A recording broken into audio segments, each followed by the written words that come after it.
Someone sent me a message yesterday on Instagram asking that I'm a 30-plus-year-old woman, no kids, no partner, no family. Is there any hope for me in Australia? And I responded to them saying that I'm 45, no kids, no partner, and I moved to Australia solo. So, no family here. And yeah, like, yeah, do it. It's, there's a reason you want to do it, and just do it. It's, I mean, you will spend some money, and it's money very well spent. There's always hope. Like, even if you were 55 or 65 and you were like, I can move, I have the means, and should I? And like, yes. Just because you won't know it till you do it. It was the same for me. I mean, when the visa finally came through, I almost wasn't expecting it because I had applied before COVID. And then during COVID, everything just stopped. And then after that, it was like, we don't know when the Australian government is going to reopen, the applications, what the process is going to be like, if things are going to change, if, I moved here on a photographer visa on a 491, and we weren't even sure if photographers would still be on the skill list. Like, we had no idea. By we, I mean like me and the guy, the immigration agent, like, who was helping me.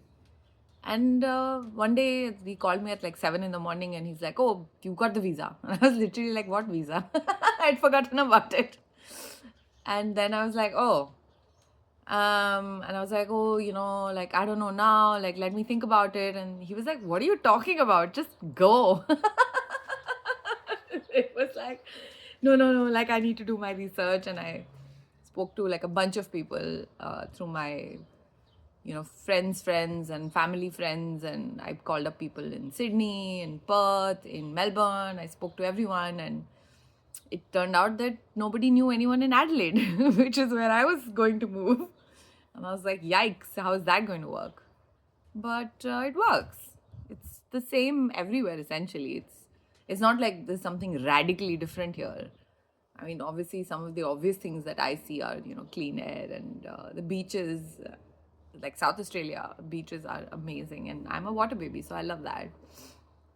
And yeah, Australians are like super friendly and really, really nice. And they're different. Like, culturally in India, the way we are, that's different, and it's different here. So it's not like Indians are, somehow you'll feel that, oh no, India was better or that Australia is better. It's just they're different.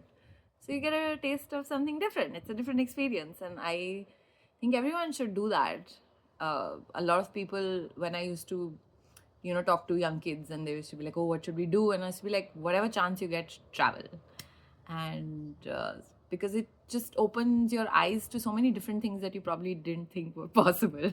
And then you travel and you're like, wait, this was also possible. This also happens. So it's, and then you realize that you can do whatever you want to do, essentially.